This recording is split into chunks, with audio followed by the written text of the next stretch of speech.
Malnutrition.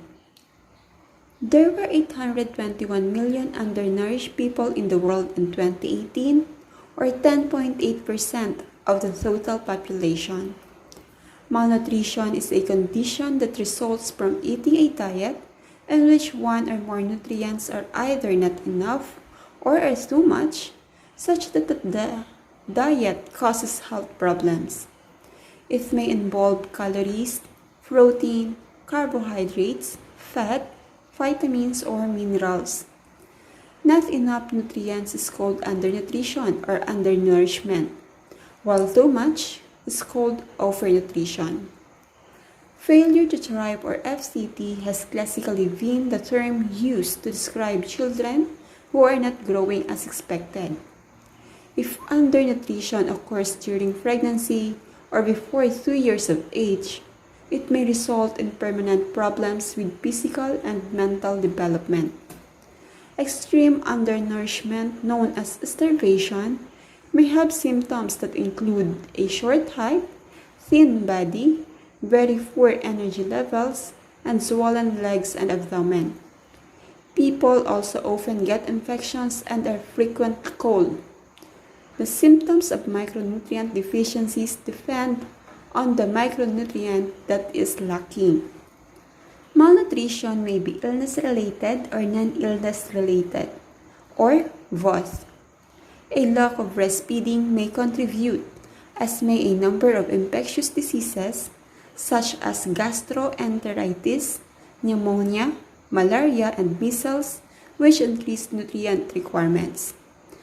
These are two main types of undernutrition: the protein energy malnutrition and dietary deficiencies. Protein energy malnutrition has two severe forms. First one is the marasmus, or a lack of protein and calories, and kwashiorkor, or a lack of just protein. Common micronutrient deficiencies include a lack of iron, iodine, and vitamin A. Other causes of malnutrition include anorexia nervosa and bariatric surgery.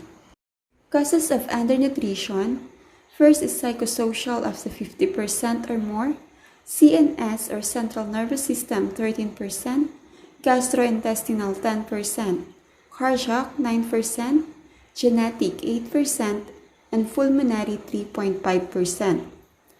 The social factors: a study involving more than 12,000 people tracked over 32 years found that social networks play a surprisingly powerful role in determining an individual's chances of gaining weight, transmitting an increased risk of becoming obese from wives to husbands, from brothers to brothers, and from friends to friends. The human microbiota facilitates fermentation of indigestible carbohydrates to short-chain fatty acids, SCFAs, contributing to weight gain.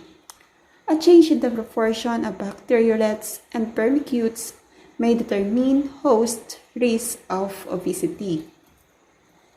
Two hormones responsible for regulating hunger and metabolism are leptin, which inhibits appetite and increases energy expenditure, and ghrelin, which increases appetite and reduces energy expenditure.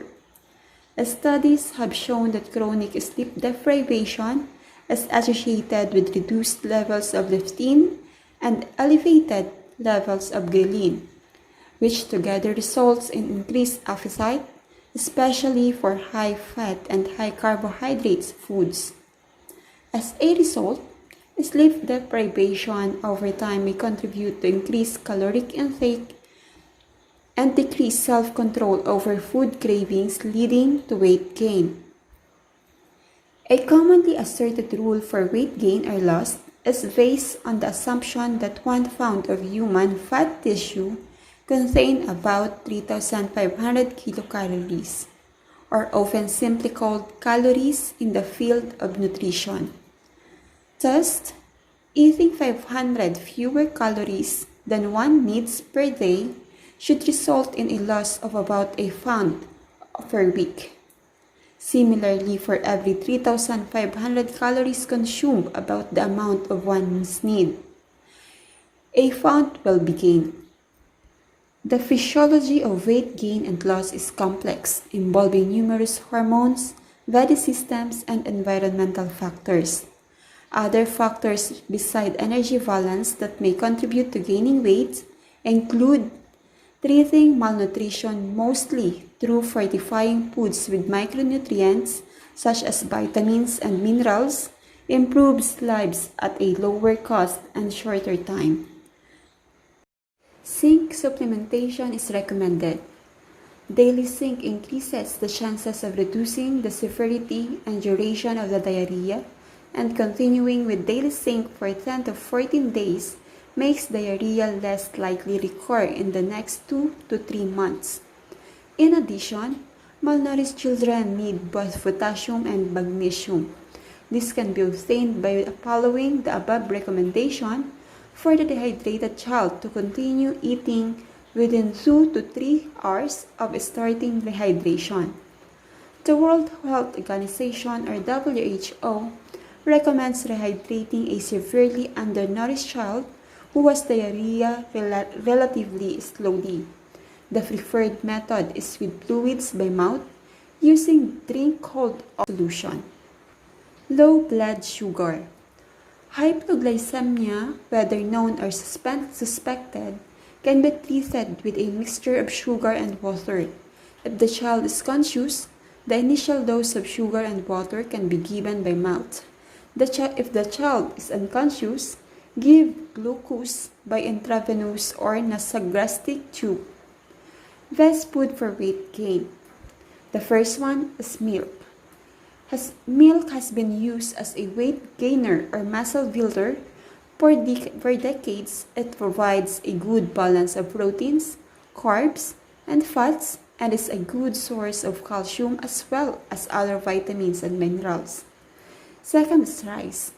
Rice is a convenient, low-cost carb source to help you gain weight. Just 1 cup or 165 grams of cooked rice provides 190 calories, 43 grams of carbs, and a very little fat. Nut and nut butters. Nuts and nut butters are a perfect choice if you're looking to gain weight, since they were calorie dense, just 2 handfuls per day with a meal or as a snack can quickly add hundreds of calories. Red meats. Red meats are probably one of the best muscle-building foods available. For example, a steak contains around 3 grams of leucine for 6 ounces or 170 grams. Leucine is the key amino acid your body needs to stimulate muscle protein synthesis and add new muscle tissues. Potatoes and other starchy foods are a very easy and cost-effective way to add in extra calories. Salmon and oily fish, like red meat, salmon, and oily fish are excellent sources of protein and important healthy fats. Out of the nutrients that salmon and oily fish provide, omega-3 fatty acids are among the most significant and well-known. Protein supplements.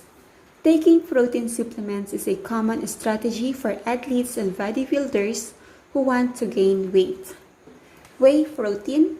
Whey protein supplements and mass gainers can be a very easy and cost-effective strategy to gain weight, especially when combined with strength training. Dried fruit. Dried fruit is a high-calorie snack that also provides antioxidants and micronutrients. You can get many different types of dried fruit. Whole grain bread. Whole grain breads are another good carb source to help you gain weight. You can make some very simple, high-calorie and well-balanced meals by combining bread with protein sources such as eggs, meat, and cheese. Please like and subscribe our channel. Also, please follow our Facebook page. The link is provided below. Comments will be highly appreciated.